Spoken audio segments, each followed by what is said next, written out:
Hello hi friends, नमस्ते, आदाब, सत श्री अकाल, अस्सलाम वालेकुम। कैसे हैं आप सब? आई होप आप सब बहुत अच्छे होंगे। मैं भी बहुत बढ़िया हूँ। तो friends, welcome back to my YouTube channel react with Manu. तो फ्रेंड्स, आज हम जिस वीडियो पे रिएक्ट करने वाले हैं वो वीडियो एक रिक्वेस्टेड वीडियो है जो हमारे प्यारे से सब्सक्राइबर काफ़ी टाइम से रिक्वेस्ट कर रहे हैं कि आप ये वीडियो लेकर आइए। तो मैं आपको इस वीडियो का टाइटल बता देती हूँ। इस वीडियो का टाइटल है मोहम्मद सबके लिए पार्ट 1। जी हाँ, उन्होंने बोला था कि आप मोहम्मद साहब की की वीडियो बनाइए, सभी पार्ट्स की वीडियो बनाइए। तो धीरे-धीरे ये मैं सारे पार्ट्स डालूँगी। फिलहाल मैं पार्ट 1 लेकर आई हूँ, जो बहुत ही इम्पोर्टेंट वीडियो है और इस वीडियो से आपको बहुत कुछ जानने को और सीखने को मिलने वाला है। तो वीडियो को मिस मत करिएगा, प्लीज़ एंड तक वीडियो देखिएगा। तो अब हम वीडियो को स्टार्ट करेंगे। तो चलिए स्टार्ट करते हैं वीडियो को, और वीडियो का ओरिजिनल लिंक आपको डिस्क्रिप्शन बॉक्स में मिल जाएगा दोस्तों। अस्सलाम वालेकुम दोस्तों, कैसे हो? उम्मीद है कि सब खैरियत से होंगे। अल्लाह आप लोगों को ऐसे ही खुश रखे। ये वीडियो सरकार दो आलम सल्लल्लाहु अलैहि वसल्लम की जिंदगी पर बनने वाली वीडियो सीरीज का, जिसका नाम मोहम्मद सब के लिए, उसका पहला हिस्सा होगा, पार्ट 1 होगा।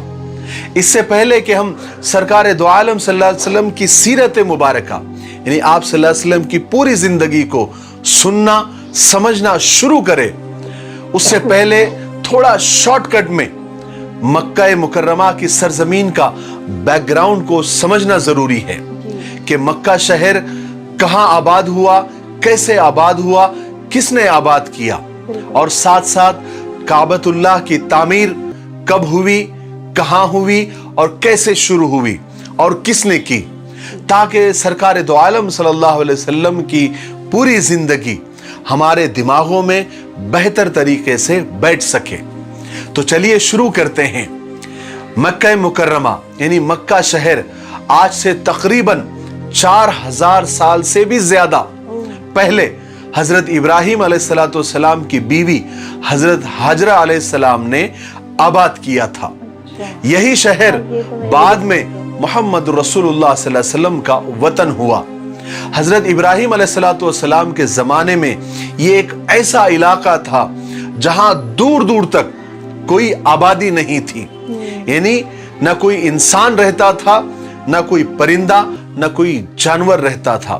बिल्कुल काले पत्थरों से भरा हुआ ये इलाका और चटियल मैदान, न कोई पानी, न कोई सब्जा, न कोई हरियाली का निशान था।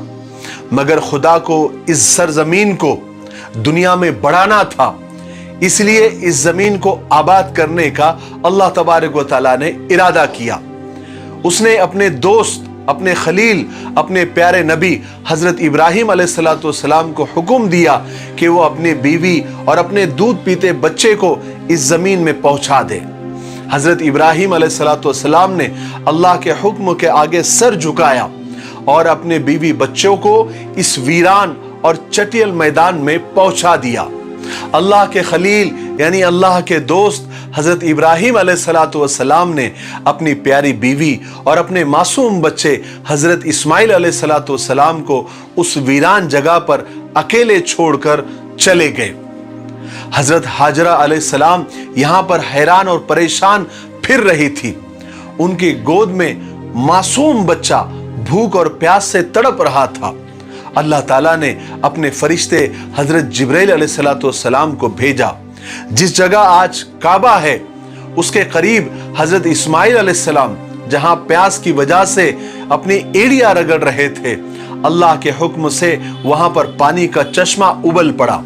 यही वो चश्मा है जो जमजम का कुआं कहलाता है।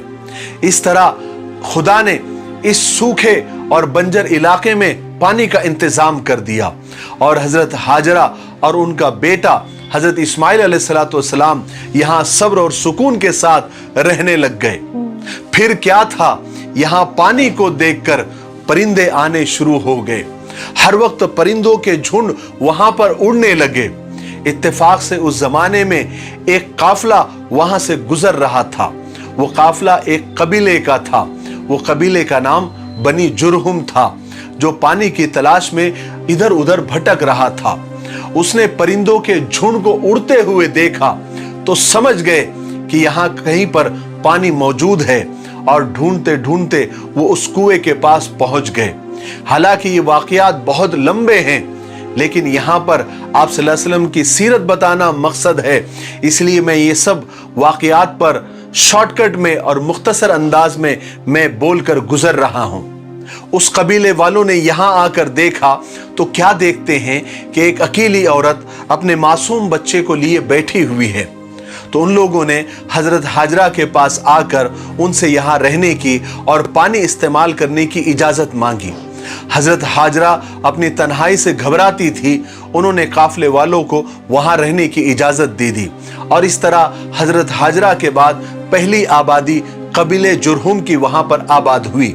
उसके बाद आहिस्ता आहिस्ता और भी लोग आकर वहां पर बसने लगे और देखते देखते ये जमीन का टुकड़ा जिसको तिहामा कहते थे, एक छोटी सी बस्ती बन गई। हजरत हाजरा अलैहिस्सलाम को यहाँ रहते हुए पूरे 15 साल बीत गए। उनके बेटे हजरत इस्माइल अलैहिस्सलाम भी पूरे 15 साल के हो गए और एक दिन हजरत हाजरा अलैहिस्सलाम का इंतकाल हो गया, वो इस दुनिया से रुखसत हो गई। हजरत इस्माइल अलैहिस्सलाम ने अपनी माँ को जमजम के कुएं के करीब ही एक जगह दफन कर दिया। हजरत हाजरा अलैहिस्सलाम के इंतकाल के बाद हजरत इब्राहिम अलैहिस्सलाम मुल्क शाम से मक्का आए। अल्लाह तबारक व तआला ने उनको हुक्म दिया कि इस बस्ती में, जिसको तिहामा कहते थे, वहां पर काबे को तैयार करें, जो खुदा का घर कहलाएगा। हजरत इब्राहिम अलैहिस्सलाम ने जब अपने बेटे से जब वो मुलाकात हुई, मिले, तो उनको ये बात बताई कि मुझे अल्लाह ने ये हुक्म दिया है कि मैं यहाँ पर एक घर बनाऊं जहां लोग खुदा की इबादत करें और तुम इस काम में मेरा हाथ बटाना। उसके बाद इब्राहिम अलैहिस्सलाम ने वो जगह बताई जहां पर आज काबा मौजूद है।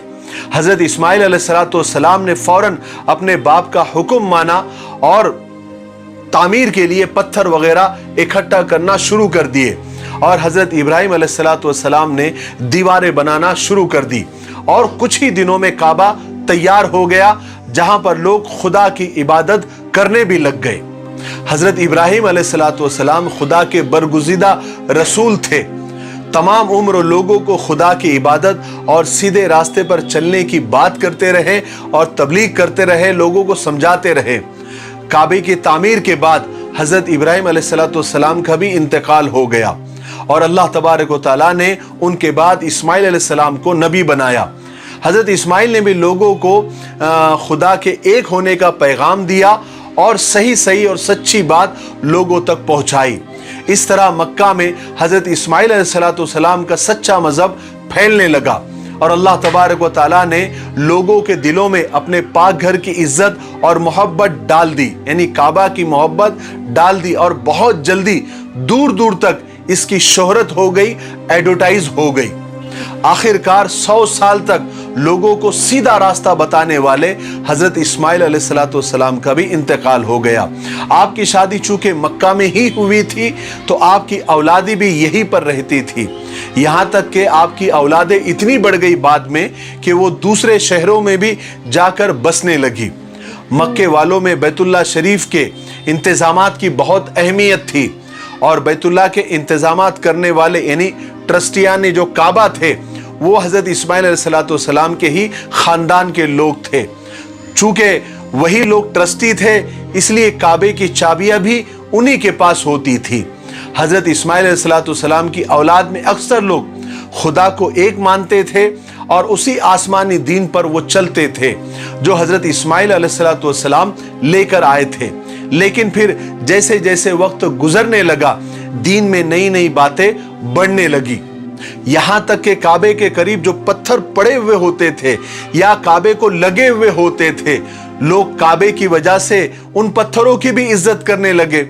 आहिस्ता आहिस्ता ये इज्जत इतनी बढ़ी कि लोग उन पत्थरों को अपने साथ रखने लगे और इस्माइल अलैहिस्सलाम की जो औलादी थी, जो उनकी नस्ल थी, वो दूसरे शहरों में भी रहती थी। तो वो लोग वो पत्थर को तबर्रुक समझकर, बरकत की चीज समझकर अपने साथ ले जाने लगे और उन पत्थरों की भी इज्जत करने लगे जितनी वो काबे की और हजरे अस्वद की करते थे। फिर आने वाली औलाद तो एडवांस होती है, उन्होंने पत्थरों की इज्जत अपने बाप दादाओं से ज्यादा वो करने लग गए। यहां तक के बात यहां तक बढ़ गई और बिगड़ गई कि काबा को आने के बजाय वो उन्हीं पत्थरों के इर्द गिर्द घूमने लगे, उसका तवाफ करने लगे। और ये इज्जत इतनी बढ़ गई एक वक्त में कि अरब वाले उन्हीं पत्थरों को पूजना उन्होंने शुरू कर दिया और उनकी इबादत करने लग गए, और पत्थरों को तराश तराश कर अजीब अजीब शक्लें बनाकर उनकी इबादत करने लगे। और इस तरह अरब में बुत परस्ती की, यानी बुतों को पूजना, उसकी शुरुआत हो गई। और लोग हजरत इब्राहिम अलैहिस्सलाम और हजरत इस्माइल अलैहिस्सलाम का दीन तकरीबन भूल ही गए। मगर मक्का में अभी तक कोई बुत नहीं आया था। जिस शख्स ने मक्का में बुत परस्ती की शुरुआत की और बुत परस्ती को फैलाया, वो उसका नाम था अम्र बिन लुही। वो अपने जमाने में मक्का का सरदार था। हुआ ये कि वो एक दफा अपना इलाज कराने के लिए मुल्क शाम गया, जहां उसने लोगों को पत्थरों को और तस्वीरों को पूछते हुए देखा। तो उसे वो तरीका बहुत पसंद आया और वो वहां से एक बुत लेकर मक्का में आ गया और उसे बैतुल्ला में, यानी काबा में रखवाया। इस तरह पहला बुत काबा में रखा गया, जिसका नाम हुबुल था। फिर अम्र एक दिन जद्दा गया, वहां से भी वो कुछ बुत उठाकर ले आया और लोगों से कहने लगा कि इनकी इबादत करो। लोग चूंकि हर साल मक्का में हज को आते थे, तो बहुत जल्दी उन बुतों की शोहरत हो गई और लोग उनसे मिन्नतें मांगने लग गए। अरब में चूंकि सैकड़ों कबीले थे, सब ने अपने अलग अलग बुत बना लिए। जो कबीला जितना बड़ा और मशहूर था, उनके बुत उतने ही बड़े और उतने ही मशहूर हो गए। मक्का में सबसे बड़ा और मशहूर कबीला कुरैश का था। उनके बुत का नाम हुबुल और उज़्ज़ा था।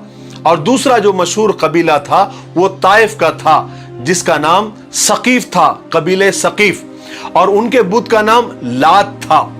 उसके अलावा और भी बहुत सारे बुत थे जिनके नाम आसाफ, नाइला वगैरह ऐसे कुछ थे। इस तरह खुदा का घर बुतों का अड्डा बन गया। इसी तरह बुत परस्ती करते हुए सदियां गुजर गई, लोगों के जहन बदल गए। अब वो खुल्लम खुल्ला बुतों को पूजने लग गए। मगर फिर भी इतनी बुत परस्ती के बावजूद बैतुल्ला की इज्जत, काबे की इज्जत उन लोगों के दिलों में थी, जैसा कि उनके बाप दादाओं के दिलों में थी और उनके जमाने में थी। लोग ऐसे वक्त में भी अपने घरों को काबे से ऊंचा नहीं बनाते थे, उसको बहुत बड़ा गुनाह समझते थे। ये वीडियो अब काफी लंबा हो रहा है, इसलिए आज हम यहीं पर रुक जाते हैं। अब हम दूसरे हिस्से में आपको बताएंगे कि जमजम का कुआं कहां चला गया, उसको किसने बंद कर दिया, कब बंद कर दिया। अब तो लोग भूल भी गए थे कि यहां पर कोई कुआं भी था। वो कैसे मिला, किसने बताया। फिर हाथियों वाला किस्सा, जो अबाबिल वाला किस्सा था, जो कुरान पाक में भी मौजूद है। उसके बाद सरकार दो आलम सल्लल्लाहु अलैहि वसल्लम के पैदा होने से पहले अल्लाह तबारक व तआला ने कैसी निशानियां दुनिया को बताई थी, ये हम दूसरे हिस्से में आपको बताएंगे। तो हमने अल्हम्दुलिल्लाह हिम्मत करके ये सीरीज मोहम्मद सब के लिए शुरू कर दी है। हमने अपने वादे को पूरा करना शुरू कर दिया है। आप भी अपने वादे को पूरा करें और इस वीडियो को कम से कम 5 लोगों को आप जरूर शेयर करें। अगर आप ज्यादा शेयर करते हैं और ज्यादा लोगों तक बात पहुंचती है, तो ये बात आपके लिए बाइसे सवाब होगी और सदक़े जारिया होगा। तब तक के लिए मेरे लिए और पूरी उम्मत के लिए खैर और भलाई की दुआ करते रहें। अस्सलामु अलैकुम व रहमतुल्लाहि व बरकातुहू। फ्रेंड्स, आप लोगों ने वीडियो देखी और इस वीडियो में अभी पार्ट 1 में जो है सिर्फ इतना बताया गया है कि मक्का वहाँ पे किस तरह से मतलब बना और किस तरह से एक बंजर ज़मीन को मक्का का रूप दिया गया, किस तरह से वहाँ पे बस्ती हुई, किस तरह से लोग वहाँ पे बसने लगे, किस तरह से वहाँ पे पानी का इंतज़ाम हुआ, किस तरह से लोगों ने आना शुरू किया और किस तरह से बुतों की इबादत शुरू हुई और किस तरह से बुतों की इबादत को जो है नकारा गया, वो सब जो है सेकंड पार्ट में बताया जाएगा। बुतों की इबादत को किसने नकारा, किस तरह से मतलब प्रॉफिट मोहम्मद का जन्म हुआ, ये सब आपको सेकंड पार्ट में बताया जाएगा। तो सेकंड पार्ट भी जल्दी आ जाएगा। तो आप तब तक इस वीडियो को बहुत ज़्यादा लाइक कीजिए, शेयर कीजिए और प्लीज़ सब्सक्राइब ज़रूर कीजिए चैनल को। तो अब हम आपको मिलेंगे नेक्स्ट वीडियो में, तब तक के लिए अल्लाह हाफ़िज़, दुआओं में याद रखिए।